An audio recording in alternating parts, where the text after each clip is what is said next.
Mikaela Shiffrin recovered from a puncture wound sustained in a ski crash and will race in France. 6 weeks ago, Mikaela Shiffrin couldn't even rise from a chair without feeling intense pain.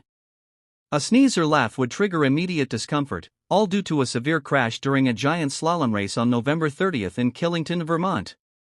The crash, which punctured her side and caused significant trauma to her oblique muscles, set her on a challenging path to recovery. Now, Shiffrin is gearing up to return to the World Cup circuit next Thursday, where she will compete in a slalom race in Courchevel, France. Her recovery included surgery to prevent infection from a deep puncture wound and countless hours of rehab to reactivate her core muscles. Despite her injury, Shiffrin's focus remains on progressing, not chasing her 100th World Cup win. The fact that she's already on track to return after such a unique injury, a ski racer's oblique strain, feels like a victory in itself.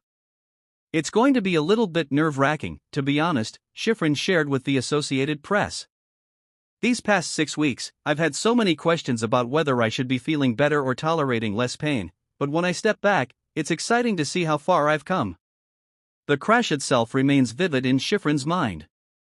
While leading the race and aiming for her 100th World Cup victory, she lost control after putting too much weight on her inside ski while taking an aggressive line. The crash sent her sliding into a protective fence, where something, still unidentified, impaled her side, narrowly missing her abdominal wall and colon by just a millimeter.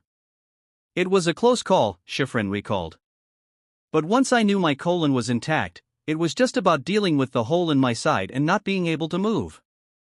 Following the injury, Shiffrin's physical therapist, Regan Deworst, sought advice from professionals in other sports who deal with similar oblique injuries, including the Los Angeles Angels and the Edmonton Oilers. The advice was key to Shiffrin's rehab, which focused on activating her muscles in a pain-free way before progressing to sport-specific motions. Shiffrin's return timeline was uncertain, but progress came swiftly. "Every step has gone as well as we could hope," Shiffrin said. "We've been pushing hard, too." She returned to skiing on January 1st with a few easy runs, gradually working her way back into the slalom gates. By mid-January, she was performing basic slalom turns, building up her strength and confidence. Though there was a brief scare when she almost fell during a training run, Shiffrin took it in stride. "I have to desensitize to those little things again," she explained, acknowledging that such moments are part of the sport. Shiffrin is now preparing to head to Europe, where she'll increase the intensity of her training before the Courchevel race. However, her recovery plan remains adaptable. "If something comes up and it's not quite there yet, no big deal," Deworst said. "This is a continuous process."